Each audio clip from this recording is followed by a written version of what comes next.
Thank you for joining us on our journey here to preserve the history of mixed martial arts. When I wanted to take on this project, I needed help. I brought in one of my favorite matchmakers, Miguel Iterate, and the MMA Detective, Mike Davis. So to do this, we've been able to preserve history. Welcome and enjoy. Hey, Miguel Iterate here on the Lights Out podcast, one-on-one with Jason Miller. Nope, not Jason Mayhem Miller. We're talking about Jason Iowa Miller, right? He's from an Iowa veteran, over 50 fights. And we're here because of one man, that's Travis Fulton. We've been looking to speak to people about Travis and really get into his record and, determine if the, 300 something fights out there are for real. And see if there's something, something that we could get as a cleanup of his record. We don't want to get into any other stuff. And I thought Jason Miller would be a great person to get because Jason, known Travis for a long time. We met in the 90s. I booked Jason a couple of times with Travis's group.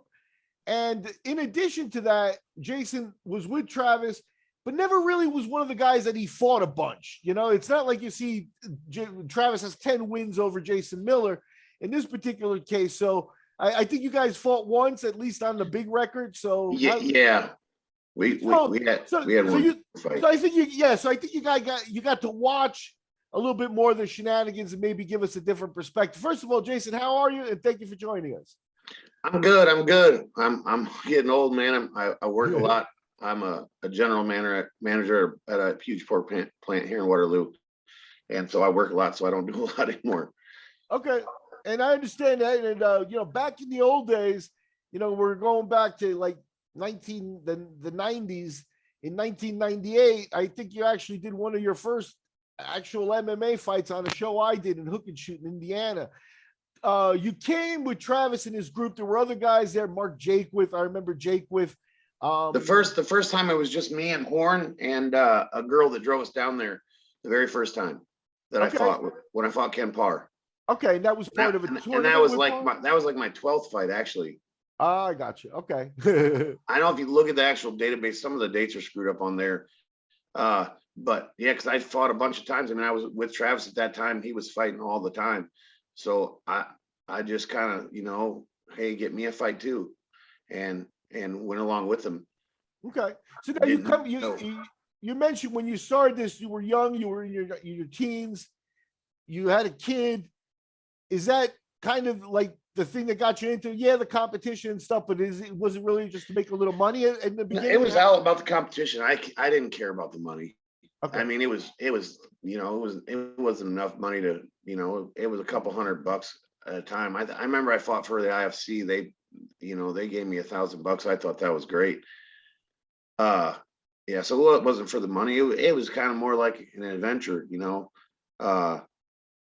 Okay. So I understand, and Travis was a tough guy, so like he was already in the thing and stuff. I know that you kind of knew him from when you were kids, and you had a story about a street fight with Travis had when he was young. And so why don't you share that with the people so we get that established, and then we get first time I met Travis, it was actually in Waterloo, and he was staying across the street. His biological dad lived across the street from a buddy of mine that I was spending the night with. I hadn't seen in a couple years. I'd moved to Cedar Falls, and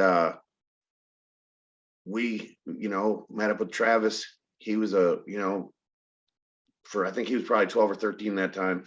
He was a well-built kid, and he ended up getting into a fight with some other kid, literally like right down the street. And Travis was a wrestler back then. He wrestled. That was before high school and stuff. So he wrestled in high school too, but he wrestled a lot. So he immediately took the kid down, punched him a few times. The kid that he was fighting with, literally was the pull hair type. So Travis had a bad sunburn. I'll never forget it. He had a bad sunburn on his nose, and the kid just, while Travis was beating him up, just held onto his nose and up ripping a piece of skin off his nose. Finally, Travis got off him and let him up because he had a piece of skin hanging from his nose. And that was my first actual time meeting Travis. And then I didn't meet him again later till he moved to Cedar Falls, and went to the same junior high as me, same high school. I actually hung out with his brother Adam more because I knew Adam was in the same grade as me. Travis was a grade above. Uh-huh. Now, did Adam fight? I'm not familiar with Adam, but No, Adam didn't fight. His Brian? older brother Brian fought, yeah, but Okay. Adam never fought. Okay. From there, I went and saw, I don't remember if it was Felix Lee Mitchell. It was either Felix Lee Mitchell or Sam Atkins. The first fight I went to watch, it was in Evansdale.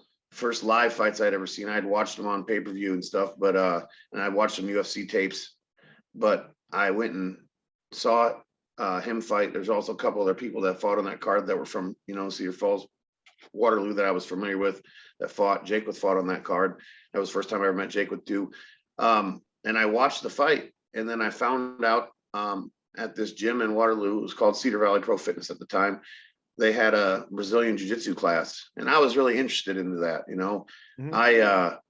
So I went and signed up for the class, and Travis obviously knew me already. So, I would go to the class religiously. I think I went like 3 or 4 times a week, and, Mhm. we would go over submissions for about an hour, and then we would just grapple for an hour. And, it was a fun time. It was me, it was Jake it was Travis. It was, man, there was a lot of guys that ended up joining us in and out of there, but it was a fun group. And, like I told you before, I was like, a couple months later, my daughter was born at the end of January in 1998. And I remember I was holding her, and I was at my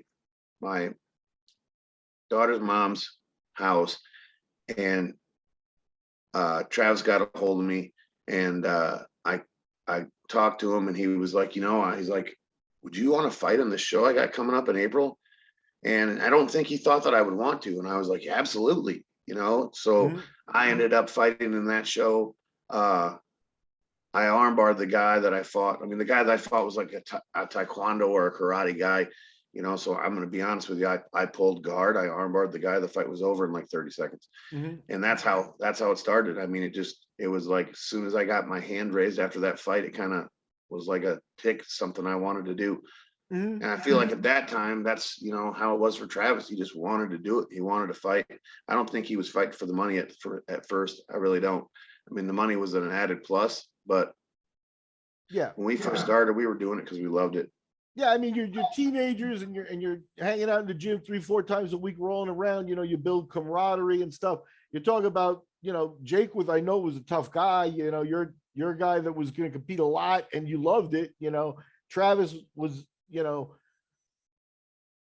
already kind of a known name. Why don't you talk about that when you started to realize that Travis had gone on the road and maybe, won?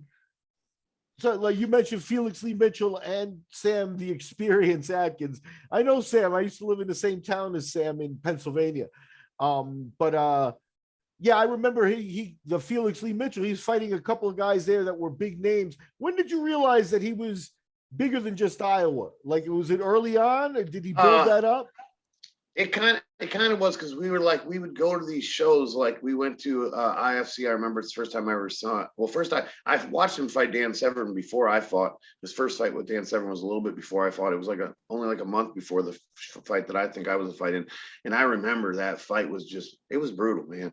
I don't know if you've seen the tape of it. I don't know if there is tape of it, but I remember, knees to a grounded opponent were illegal, and Dan Severn was literally like hopping up in the air and just flying down with knees to Travis's head. It was not, Travis was only like 190 pounds back then. Mm-hmm. Dan was like freaking huge. Yeah. It was crazy to watch. And I knew that was kind of a big deal because I knew Dan Severn was a big name, and then I remember going to an IFC with him, and he fought in a tournament there. And these guys were, you could tell just by looking at them, these guys were competitors, these guys were good athletes.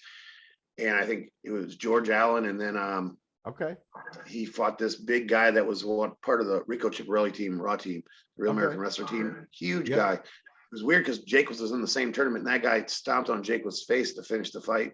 The guy who Travis fought in the finals, and Travis beat the crap out of this guy, and it was like, I just knew it. And I think I really knew, like, when he went to Hawaii and he fought Kavika Pahui, and he beat him, because I think that's when Imani even said, hey, because I don't think Monty thought at the beginning that Travis was going to be like UFC caliber. But when he went to Hawaii, I think it was Super Brawl, and he fought Kavika Pauhui in the main event. That was like their guy in Hawaii at the time. Sure. And beat him. Then we kind of knew, hey, it was going to get serious. And then when he got the call for the Pete Williams fight, obviously, that was like a dream come true for him. Yep. And in 1998, you talked about George Allen. George Allen out of Georgia, good hands, a little, probably about the same size as Travis if they're both around 190 there. So that would have been a good competitive fight for the 1990, for the time period. And Travis destroyed the guy. I mean, he walked through. Yeah, he was definitely multi-dimensional with his wrestling, and he was a wrestler boxer kind of naturally. You know what I mean? Yeah. So like that style worked in the early days. It still sort of works now. They can't take you down, and you're a better boxer. It's a good situation. He was that early on, so. Definitely started to rise. I had him on our shows in Evansville, and he actually he fought Harry Moskowitz, a UFC veteran, for us too. I think he wound up at with the hook and shoot heavyweight title for a while, which was a nice title back in the 90s. Didn't he fight Jonathan Ivey the first time in your show too? He may have fought Ivy. I don't think he fought Ivy on my show. No. I think Ivy was a little bit. Ivy came with Rankin, and Ivy was too green for him. I wouldn't have done that. I don't think. Travis fought a Brazilian guy named Mario Roberto for me. That Mario Roberto is now in Minneapolis, and he teaches jiu-jitsu to like Brock Lesnar and some people, up there. So, and that was a fight that went 30 minutes, and the decision went to Roberto and Travis. I'll tell you, Travis fought hard that fight, and I think Travis thought he won. And I think that's one of those things where you start to overthink things. It's like, why did I win that fight? I should have won that fight. I did win that fight. And then, if all things don't go your way, you can really build up, some resentment toward the sport. And I think that later on, we booked him to fight Carlos Barreto in Brazil, and he no-showed that, which was a problem. Actually, I talked to that promoter, Sergio Bottarelli, this year. And the first thing he said is like, hey, you still owe me $1,000 for Travis Fulton's ticket. So yeah, we ran into him. He fought for us a lot, and he was fighting competitive fights. But again, once he got to a level where he was really going to have to give more, I think that's where he started to tune out on us. And you came along and fought 3 times for us in legitimate fights and good fights for the time period. What was traveling with Travis like? You said the girl drove the first time. A couple of times you guys probably had that mysterious van that people talk about that everybody used to pile into and drive to Brian Madden's show. Why don't you talk about one of those weekends where you fought on Madden's show and then on Hook and Shoot on Saturday? It was literally it was a tiny little, like, I think an Eagle Talon or something like that, a little 2-door Eagle Talon, tiny little car. And we drove down to, and we picked Jeremy up at Pat's Gym in Bettendorf. And Jeremy hopped in the backseat with me. Travis was in the front. I can't think of the girl's name. She got red hair. I can't think of her name right now. She drove us down there. We drove to St. Louis. And I think right after that, they both fought. I remember because he fought one of their hometown guys. His name is Joe something. Jeremy. Travis actually put him to sleep, and Brian Madden came in the ring and offered Travis $500 because he didn't tap out to let the fight go on and ended up going to a draw. Oh, very interesting. Yeah, and then Jeremy fought this humongous black guy. The guy was just huge. I mean, humongous, and Jeremy back then, he didn't look as athletic as he was. I mean, he was still pretty. If you saw the two in the ring, you wouldn't think. I knew that Jeremy was going to, beat the dude, but they basically stole the show. Jeremy and Travis did down at Brian's show. I mean, remember Jermaine Andre was there, and he didn't have an opponent, and I was pretty sure if he would have had one, he probably would have stole the show as well. But yeah, it was a crazy fight. I think we actually piled right back into the car, drove all the way to Evansville from East St. Louis, and called you guys at like 2 a.m. and said we needed a hotel room. Yeah, probably, that sounds about right. Yeah, it was about 2-3 hours drive from East St. Louis. I did it a couple of times too myself, but I don't remember that particular fight. I do remember one time where Travis knocked the guy out, and the guy's mouthpiece was lost. Like it had gone flying, and they couldn't find it, and they thought he swallowed it, and he was unconscious with his jaw locked up. And Brian Madden was trying to open it with like a pen. With a pen, yeah. They're calling a doctor over the, is there a doctor in the house? Literally, because there wasn't, So yeah, those were some crazy shows. But you're right that Brian Madden as a promoter recognized you have Travis, you have Jeremy. Now you've got two guys that are more pro than anybody else he ever had. So yeah, they became staples there, and he fought there a lot. Did you get to fight for Madden as well? Were you part of that? I was supposed to fight that night. I was supposed to fight James Julian, and that was back in the times where you came to the show and they matched people up. Yeah. And I was supposed to match up and fight James Julian, and all of a sudden, as soon as he found out he was fighting me, tried to see me come with Travis and Jeremy, and all of a sudden he was sick, couldn't fight. Yep. And then my only other option was to fight Jermaine Andre, and back then I was like 165 pounds. I mean, you remember? Yeah. Jermaine was like 190, and John Rankin came over to me. He's like, Jason, he's like, don't do it. I was like, okay, I'm not gonna do it. That's good advice from John. John's a good veteran too. So yeah, Jermaine Andre made the UFC. He's a handful. And yeah, I know. I know Jermaine. I kind of follow him a little bit on Facebook. Cool. Good. So let's take you through. So far we've established you knew Travis from when you were kids. You started getting into a circle with the jiu-jitsu. Now you're going to shows with him and stuff. At what point did your antennas go up, or did you see Travis do something, either knock out an opponent he had promised to not knock out, or ask somebody to work a fight, or was there at some point that you noticed that wasn't cool? Oh wow, I didn't realize that. Like when did that realization set in, or was it something you were ready for from the beginning?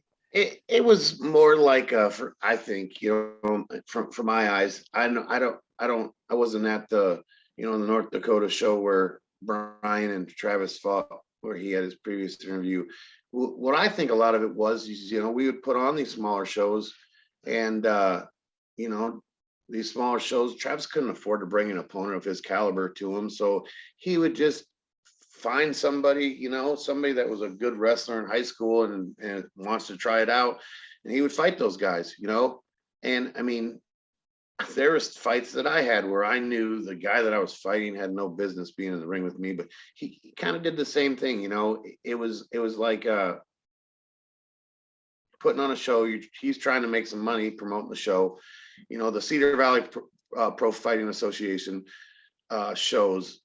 I didn't get into the, they had this place on University in Cedar Falls where they would have a show, I think like every Friday or Saturday. It'd kind of be like a come in, sign up. You could either submission wrestle or fight. And, because there was no athletic commissions back then. So, I mean, it was a lot of that, it was a lot of, and then if you put on a show and not enough people showed up, then, he would talk whoever he could into getting in the ring with him. So he had to fight. And it might've been the same guy multiple times. You know what I mean? Like, yeah. I know that, I know there were some works, I know there was. I didn't, when me and Travis fought, we drove down. It was one in Monty shows. It was one of Monty shows. Yep, Extreme Challenge 52. And literally, we got there. You went together. We went together. Okay. And it was like this. It was, we got there. We were talking to Monty. Found out neither one of us had an opponent. If we wanted to make any money, we were going to have to get in the ring and fight. Did he go in there and knock me out? No. I mean, I know I wasn't, going to beat Travis in a fight. So we went in there and did what we could to make $350. Okay. And now all that's understandable. Things happen, especially with a lot of fights in the early days and things like that.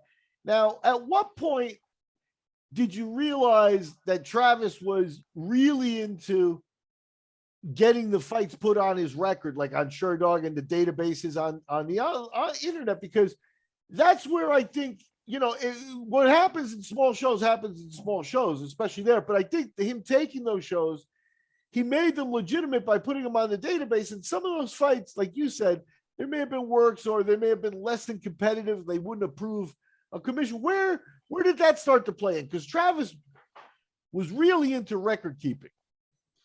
He was at first, like before the internet was as big as it is now. That guy could tell you like who fought who. He had, IVC. He had tapes of the International Vale Championships, like videotapes from, I don't even know where he could have got them from. Like where he got them from, and he could tell you who fought who and how they won and how long the fight took. Like he was like a database himself in the early days. Yeah. I think later on he stopped caring, like he wouldn't even watch the UFC, probably the last, 10 years. He didn't care, if it was a huge show and so was, like Anderson Silva was defending his title. He didn't care. I think maybe it might have been some regret. He didn't want to watch the fights because he maybe could have been there, but he didn't put in the work to get there, And as far as him, the databases, I don't know how he, got all the information to the databases. I always wondered that, how did this small show where we went and fought? I remember going to a show Clayton Miller put on, and there was like 25 people there. And I got paid $30. And the guy I fought was an easy fight for me, but I literally, we got paid $30. We had to go to the after fight party, which was at like kind of like a Buffalo, or not a Buffalo, but kind of like it was a buffet place, kind of like, I can't even think like a Happy Joe's. It was one of those places. It was one of those like, buffet places, and you had to pay like $20. So 20 of the $30 we made, you had to go to the after party. So unbelievable. It was just, it would be a wonder to me how those fights even got onto Sherdog and the other databases. Who gave them that information? I don't know. Yeah, I don't know. I believe it was Travis, because I think Travis had done the work to, be seen as a legitimate source. So all of a sudden he's like, hey, you missed these fights. You have these fights that are real fights. And then you start saying, hey, Iowa Challenge happened at this bar and I fought what's his name. And then, I think that's how it started. Was he did keep notebooks like that. Did you see the note? Like he kept notebooks. Yeah, in the early days, I did see he at one point he knew my record better than mine.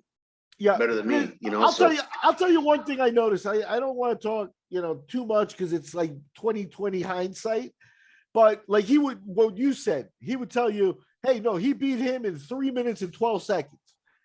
But I checked up on him at one point, and I don't know, sometimes that 3 minutes, 12 seconds sounds exact, right? It should say 3 minutes, 12 seconds. It turns out it wasn't exactly that.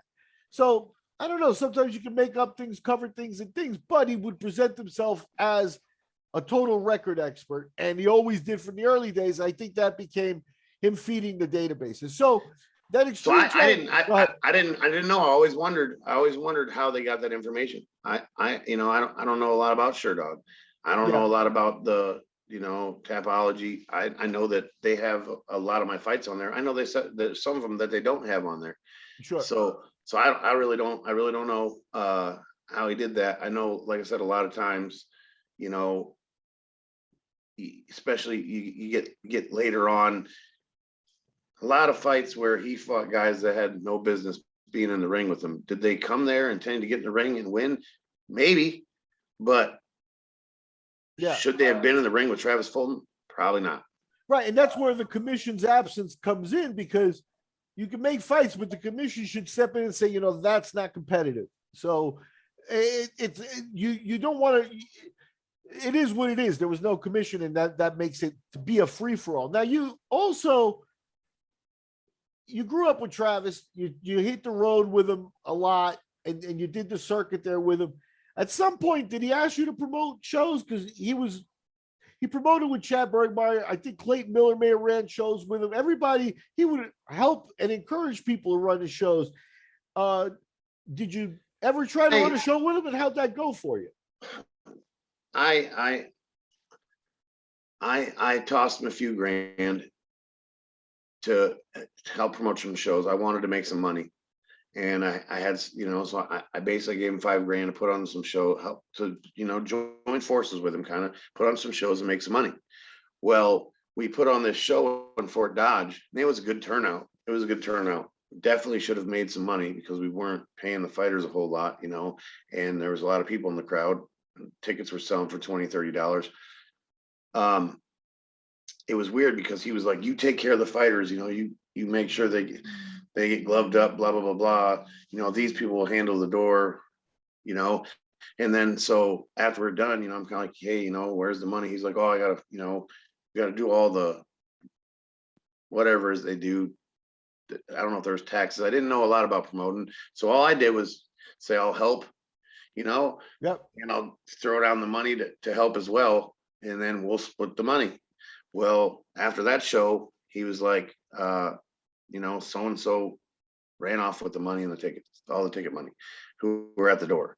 So I didn't even get any money from that. Then we put on a couple shows in Waterloo, and it was kind of the same thing. It was like, he'd pay the fighters, and I was like, okay, where's my half, and then he'd be like, oh, we don't know how much we made yet. We gotta figure out how much we made. And then after we figure out how much we made, he gave me like $320. And I was just like, and this happened, a couple more times.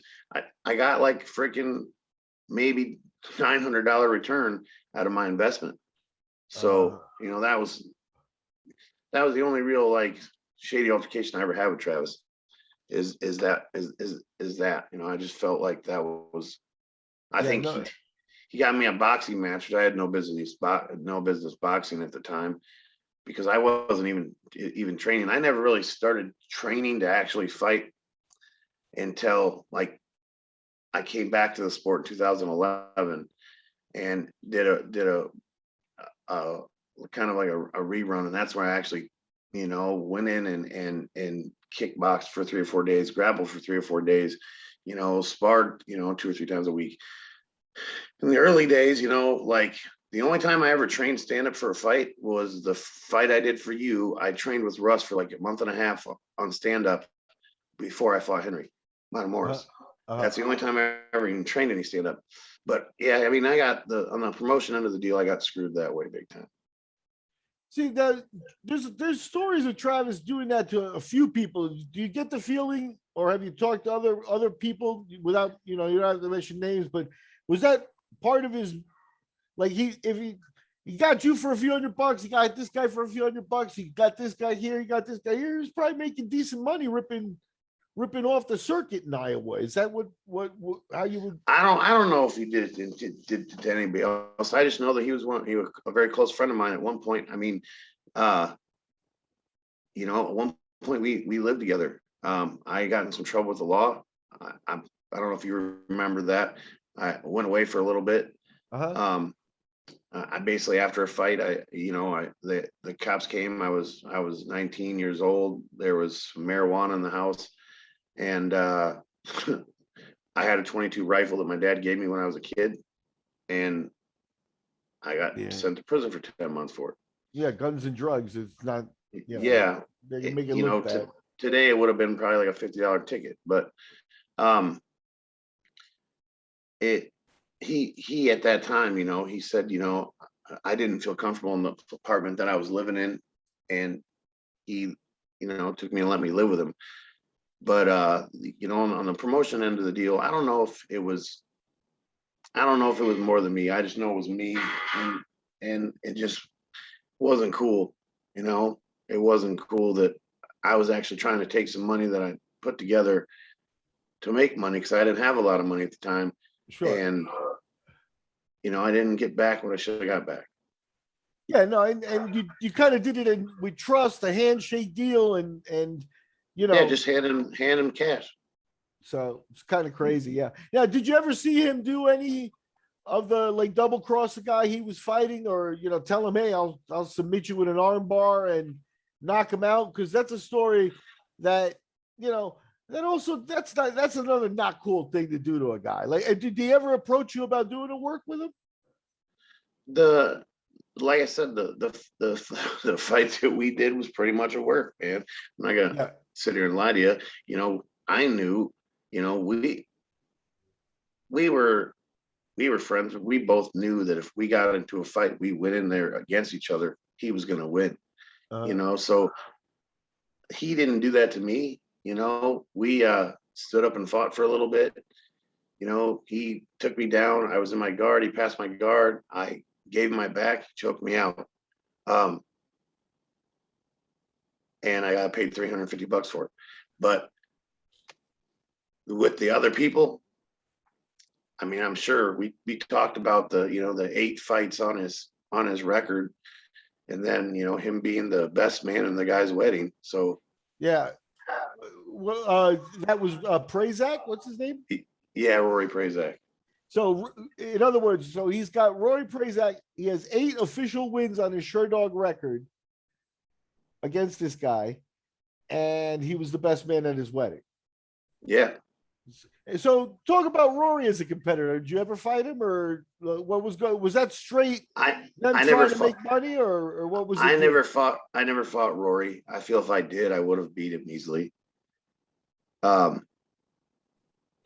mean, I don't look at the databases a lot, but I don't know how many fights. I always seen him around the fights. I didn't see him fight that much. So like that's where I kind of fell off with Travis. Is when that stuff started kind of happening, because I went down another path. I lost my fiance in 2004, and I kind of gravitated away from the scene. I gravitated away from the scene. I every once in a while there'd be a fight opportunity, I'd take it. I think during that span, I lost a bunch of fights I should have never lost. I fought Brian Robinson, lost to him, fought Kevin Oliver, lost to him. Wasn't training. I actually had a painkiller addiction at the time. It was a bad time for me, and I came back to the sport. I beat Brian Robinson. I beat Dennis Reed twice. I came back and actually trained, fought, did well, didn't fight a lot outside of Iowa after that. I didn't have plan to. I had a pretty good job. So I just wanted to basically, I got in really good shape, and I just wanted to go back in there and prove that I could really do it, rather than, grapple 3 times a week and drive to a show every other weekend and get in there with, whoever. Actually, go ahead. Sorry. No. I apologize. I was just going to say, so yeah, I'm looking at Roy Prazak. He has close to 50 fights, but 8 of them are against Travis Fulton. And, like you said, Travis was the best man at his wedding. So, those are pretty questionable fights. But talk about yourself. So you said you never really took it seriously, and then you did a comeback, just to test yourself and try out the sport and stuff. By then, the commissions were there, so you actually had to go through the whole battery of blood work, physicals. I had to actually make weight. I had to, get down to 206 pounds because I fought at 205. Even though I'm a lot bigger now. I haven't been to the gym in a while. But, those fights were all sanctioned. As a matter of fact, one of the shows, I came back. I fought a guy named Waylon Goldsmith. I armbarred him, and I don't remember who Travis fought in that show. Okay. I just know in those shows, the athletic commission was letting guys. If you ever watched the clip from that MMA show on TV with Boss and the other guy, Boss Root and the other guy, they covered Inside MMA, I think it's called. They covered Iowa Challenge 100. Okay. I actually did my 3rd fight with Dennis Reed there. Travis fought a guy who was I think 2-1 or 3-1 at Iowa Challenge 100. And but the guy came out to fight him. So, he actually came so fast at him that he knocked Travis down, and Travis ended up armbarring him from guard. And I remember on the clip, if you watched it, Boss Rint was like, "Oh, the guy with 250 fights beats the guy with 3 fights." He kind of mimicked it a little bit. Yeah. See, I was looking back at the Iowa challenge that you mentioned, where you came and you fought that Waylon Goldsmith. Travis fought a guy named Brad Sholton, and that was actually a split decision after 3 rounds. So I was going to ask you, do you recall that fight? Yes, Travis I do. Now that you bring it up, I do, because it was one of those fights where Travis was expected to walk through the guy and did not. Okay. I remember it was like a stand-up kickboxing match. Travis did not try to take him down, which was, I thought he should have. If he would have, later on, he was a different fighter. Not saying that he wasn't, as good, but Travis fought a lot of fights, a lot of boxing matches. For some reason he chose to stand up the whole time with Brad, and it was kind of like a slower paced, kickboxing match. And I think Travis edged it out, but I think Travis should have, you rewind, you go back to the early 2000s, the late 90s, Travis would have destroyed that guy. It wouldn't even have been a contest. Okay. So by this time, even, all kidding aside, even if half the fights on his record are works, he's got a lot of mileage. So you're talking about just the muscle memory slowing down and things as a fighter. He was already kind of shot then. Like when you came back, I think that he fought better in a lot of the fights. It was really just that fight, because I know he fought Blake Brycebecker, and Blake Brycebecker beat me for the Iowa Challenge title. And I think Travis fought him next, and Travis walked through him. And I really only think I lost that guy because I had him in a guillotine, and he defended it well, but I was too stupid to let go. And so I burned my arms out. And I'm not making excuses. I lost the fight. The guy won the fight. But when Travis fought him, he just walked right through him. Mm-hmm. And then there was also, I don't know if you've seen the Waylon Goldsmith fight.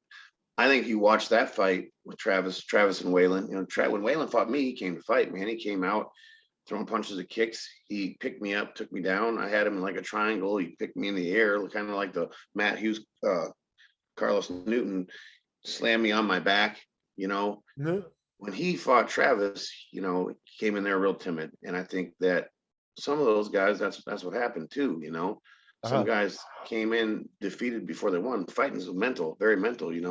If you go in there thinking that you're going to lose. I remember when I fought on your show, when I fought Ken Parr, as soon as I saw him, and I was scared to death. I was like 165 pounds. He was like 190 pounds. Travis kind of made it seem like he wasn't that tough of a guy when he talked me into going.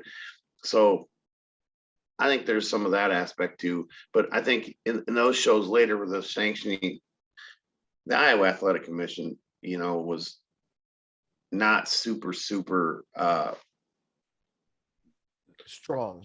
They weren't super strong, especially when it came to, hey, should this guy really be in the ring with this guy? Okay, yeah. They leave. See, in general, in the sport now, they do. The commissions very rarely cancel fights anywhere. And in Iowa, where they may not even,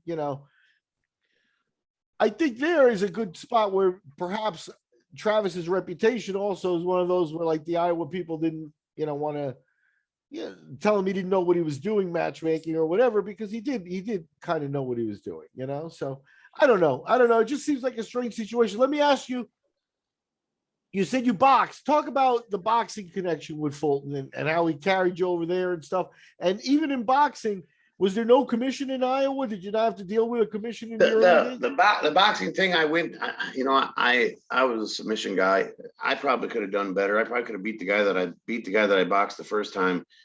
If I would have redone it, that was another time in my life where I had no business being in a ring, period, at that time. But he got me a fight. It was on a top rank boxing promotion in Houston, and I ended up flying down there by myself and got cornered by one of the promoters of the show, and I didn't even have a boxing cut, but he got me the fight.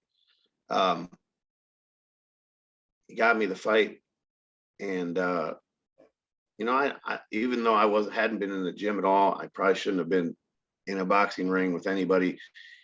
You know, I felt like, you know, he did me a favor.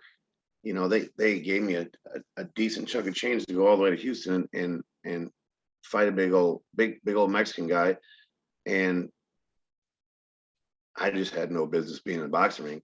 He didn't actually box with me on that card. To be honest with you, I only saw Travis actually box a few times, but I remember the second time I boxed, and I boxed a pro boxer that I actually had no business boxing either. I went there and I had a boxing license and, you know, everything that you needed to box for the commission. And I went there with some people were driving up with, I remember, I think Josh Pankey was one of them. He came to one of your shows with me, was supposed to fight, and then he'd been backing out of it. I was like, you're not gonna be able to box this. You gotta have a boxing license to box. You know, it's different than MMA. And then when we got there, yeah, I mean, they would let anybody box. He just bought in Texas, I had to have a freaking blood work, eye exam, all that stuff, boxing license, all that stuff. But in Iowa, yeah, the commission would just, you know, they let anybody who would strap on gloves could have gotten that ring that day. Was Guy Mesger at the commission in Texas around that time, or did you not see him? I did not see Guy Mesger at that time, no. Okay, no problem. I mean, it was a pretty big show, though, because I remember I was staying in the same hotel as God, what was the white guy that was the middleweight champ for a while? He beat Jermaine Andre. Not Jermaine Andre, he beat was it Jermaine Taylor, who was the middleweight champ for a while from Arkansas, and then the guy from Pennsylvania, white guy, Kelly Pavlik. Kelly Pavlik was on the card. Okay, he was on the card. Freddie Roach was there with I think he had a young Mexican guy that was fighting for him there. So it was a pretty, you know, big card. It was on TV. It had that Hispanic ring announcer that would kind of sub for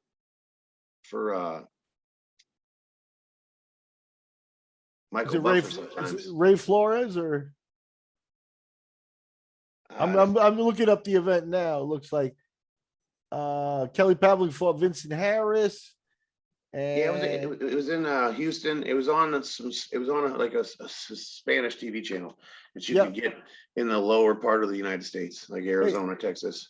Cool. Definitely. So Travis got you. How much did you get paid for this fight? I think they paid me like $1,000 plus they gave me like $150 a day per diem for every day I was there. Yeah. At the time was money for me. Yep. Now, do you think this is a situation where Travis is kind of doing you a favor? Like he had a connection and he's like, hey, you know, hey, Jason could use $1,000 and he get you set up there. And what did you actually do to have the box? You went with your Iowa boxing license to this? I went to Des Moines and got a boxing license. Yes. Okay. I went there. They Travis and them set it up. I got a boxing license. I went and got blood work done at a place in Des Moines too. Okay. I got there early in Texas and had my eye exam done there. And I don't know. At first, the fight was supposed to be it was supposed to be Dan Wheatley, and I guess he pulled out of it. So Travis called me on like 5-day, 6-day notice and said, "Hey, do you want to box this guy?" And I'm like, "I'm really not in shape to be boxing." He's like, "Well, you know, they'll pay like $1,000." And I was like, $1,000? He's like, "Yep, plus airfare." And I was like, "Okay, I'll do it." You know, at the time I needed the money. Isn't Brandon Quigley one of your Iowa guys too? Does that name sound familiar from the circuit of Iowa? It sounds familiar. That sounds really familiar. The guy you fought was Bobby Flores, and Bobby Flores' next boxing match was against Brandon Quigley. And then, so I think Travis probably got opponents for this promoter a couple of times. And then from there, he stopped boxing, you know, in 2009 with a 7-2 record. That was your opponent, Bobby Flores. But like you said, a Mexican probably was training a little more boxing than you. Oh, he was probably training every day. I wasn't, you know, training at all. So yeah, it wasn't a good idea for me. I made some bad decisions. That's why when I came back to the sport MMA in 2011, 2012, I took it more seriously. I realized that I wasn't going to, go to the UFC level, but I at least wanted to reestablish. I wanted to avenge some of the losses that I had that I knew I shouldn't have had. I think actually my rematch was with Brian Robinson was in 2009, and I think that fight ended pretty quickly. Uh-huh. But I know that I fought Reed twice. He beat me at the very first Iowa Challenge. Iowa Challenge 1, and that was for the 200-pound title at the time. And then we fought again at Iowa Challenge 100, and I beat him there. I beat him at, I think, in Iowa Challenge 60 something too. The first, so I beat him in our last two outings. And I just remember like we were at that time, like I was selling more tickets to the fights than a lot of the other guys, even Travis. So that was more just a Bergmeyer thing. But like I said, the athletic commission really wasn't crazy about how people were matched up, because I remember I was in really, really good shape, and I was in really good shape, and I was fighting at 205. But Chad's like, hey, I got a guy for you for this next show. His name's Mike Smith. They call him the Caveman. And I didn't really research my opponents, but I looked him up a little bit, and I saw him, and he was a chubbier guy, so it was going to be a fight at heavyweight, so I wouldn't have to cut weight, so I was okay with that. And he was in the fight that I saw. It was basically like a Rock'em Sock'em Robot fight that he lost. And when I got to the Sullivan Brothers Center, the convention center where the fight was at, and I saw him, and I'm just like I literally was embarrassed that I sold tickets for people to watch this fight. Because and Travis had fought him too, and I remember asking Travis, I'm like, what's this guy like? And Travis tells me, he's like, this is gonna be the easiest fight of your life. And then literally, it's funny because the guy sends me a Facebook message, like I want to say a few months later, and he says, hey, will you write me a letter to the athletic commission saying that I've been training with you? I really need the money for this fight that I'm going to do. And I was like, man, I really can't do that. I'm not really one person to lie. So yeah. He was about to lose his license for fighting at that point so he shouldn't have been in the ring with Travis is the long and short of it. Now, Travis, to me too, the other thing I looked at was, he did a lot of high level pro boxing where he got paid pretty well, like Chaz Witherspoon and stuff. At some point, he told me that he had about 50 or 60 pro boxing matches, and he had made more money for pro boxing than all of his MMA. But those fights against Witherspoon and several other fights, he would come back to Iowa and box the same old group of people to pad his record. Did you see any of that, or was that something that he was working on? You said he sent you to the commission. Do you feel like you went through a real? This is 2005, by the way. So in Des Moines, you're getting your license. Well, do you feel like that was the same process you went through in 2012, or was it more serious in 2012? I feel like, when I got my license 2005, like I said, my fiance died in 2004, and I went through a dark time. I was still in a dark time, and I don't recollect a lot of it, but I know I went to this place, and I literally just filled out some forms and paid a fee. And then they sent me a license. In the mail. Okay. It wasn't hard. It wasn't hard to obtain. It really wasn't hard to obtain a boxing license. Okay. And I don't know.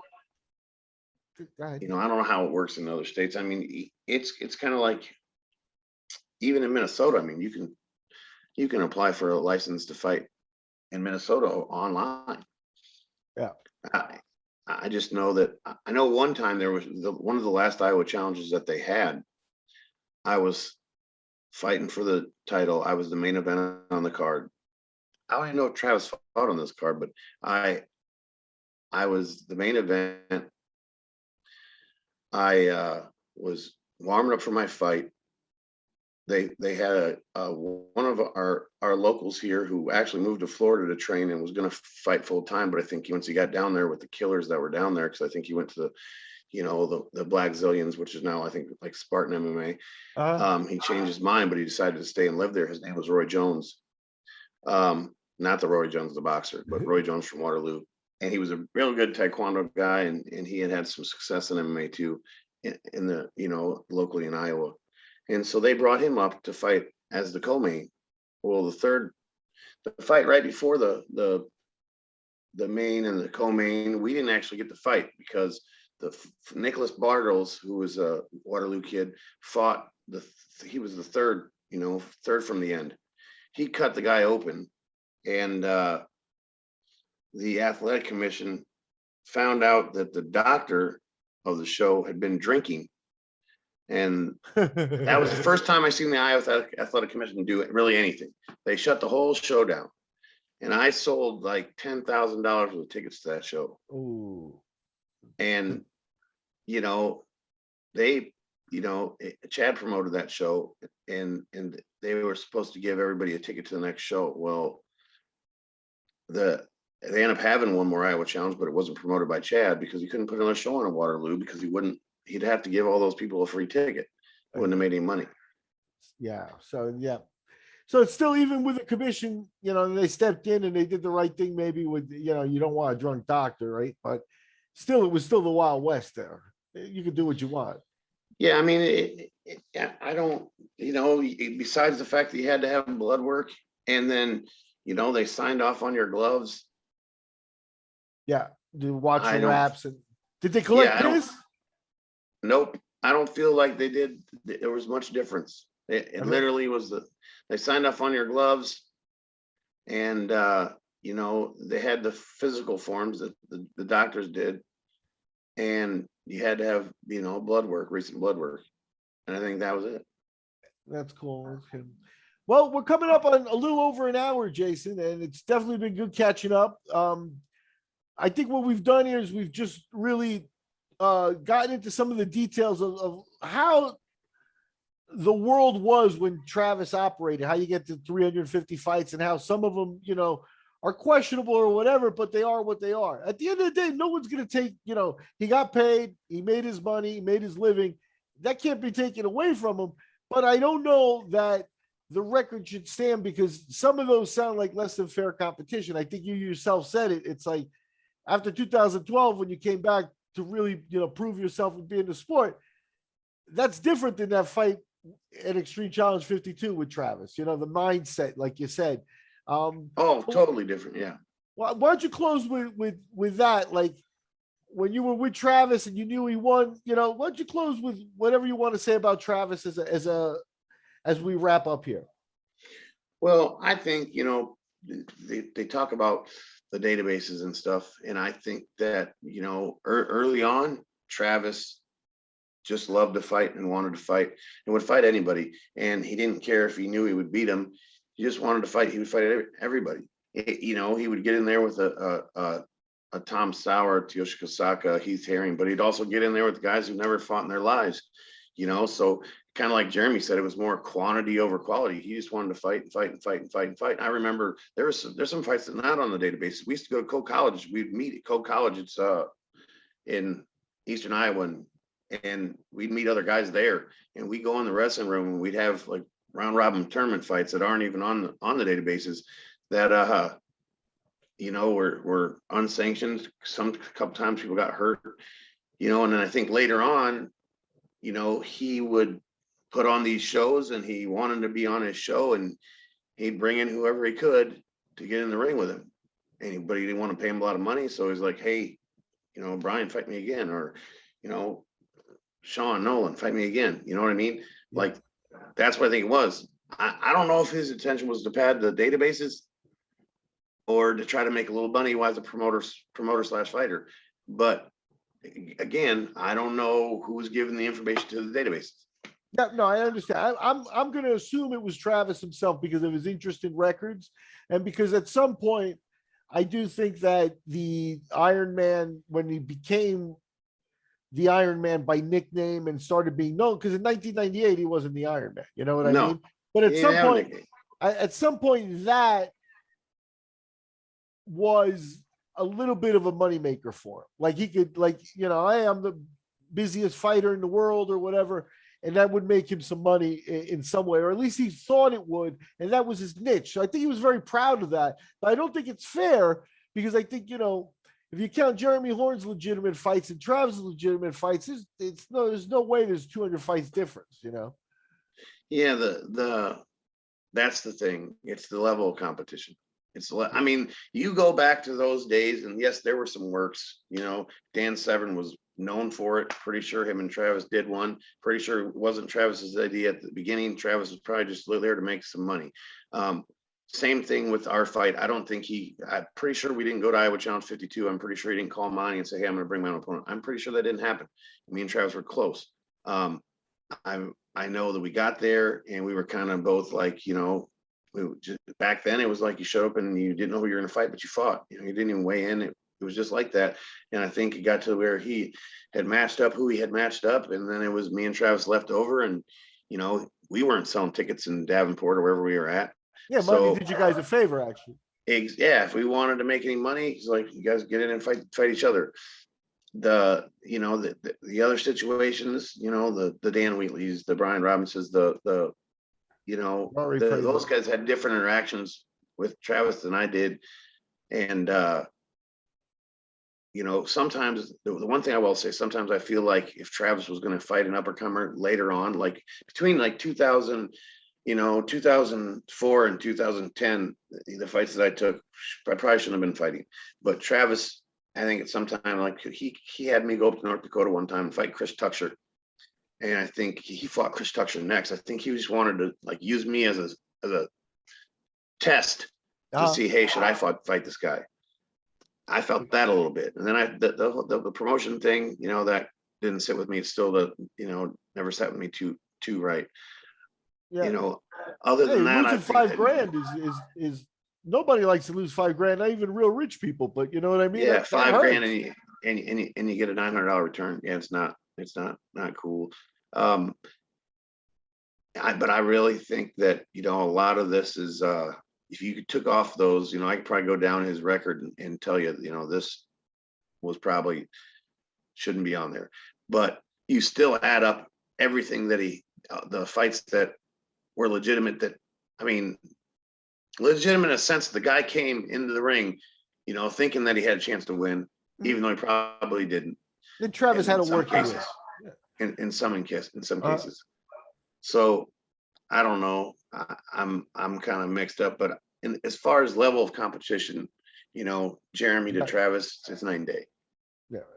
I mean, Travis fought some tough guys, don't get me wrong, but you know, some of Jeremy's early fights, like the guy he fought in, I don't even remember who he fought in your show when I fought Ken Parr. I don't remember the name of the guy that he fought in Brian Madden's show. Yeah. He fought Jerome Smith on my show. It was a heavyweight guy. Jerome also was the first fight of Frank Mir's career. So he was a big, sturdy dude that came with Rankin. But you're right. He was matched up there, you know, at the show, and that's kind of the way it was. Fulton actually would have fought,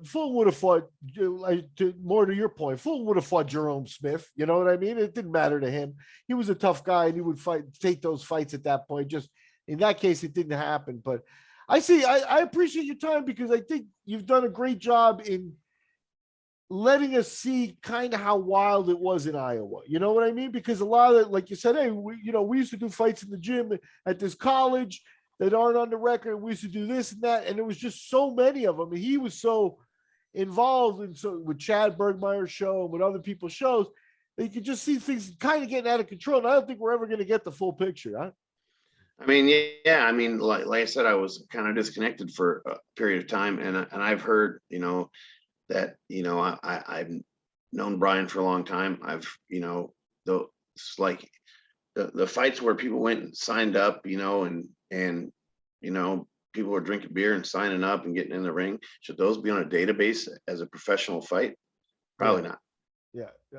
No, I appreciate it, Jason. Thank you so much for your time.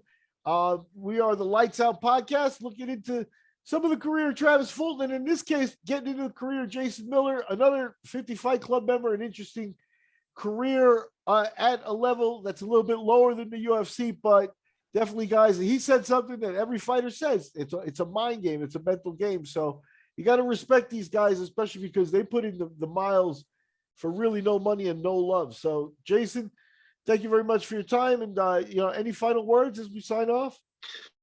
I mean, all I really got to say is that, all other things aside, if it wasn't for Travis, I never would have found the sport, realistically. So in that eyes, beyond, what happened later, criminal charges, like I said, I don't even want to talk about, but I never would have found the sport. So I owe him that little bit, Yeah. I would have never found the sport of MMA. And even though, I probably didn't train adequately like I should have, because I didn't really know to in the early days, I still loved it. I still watch it, Yeah. Religiously to this day, follow it pretty well. So, and I don't know if I would have had that without him. So that's really all I can say.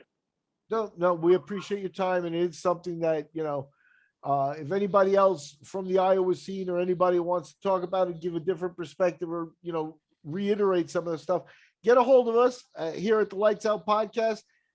Jason Miller is the second person that we've talked to. We also talked to Brian Robinson. Everybody giving a different perspective on the really historic career of Travis Fulton. Thank you very much. Thanks, Michael. Yep, take it easy.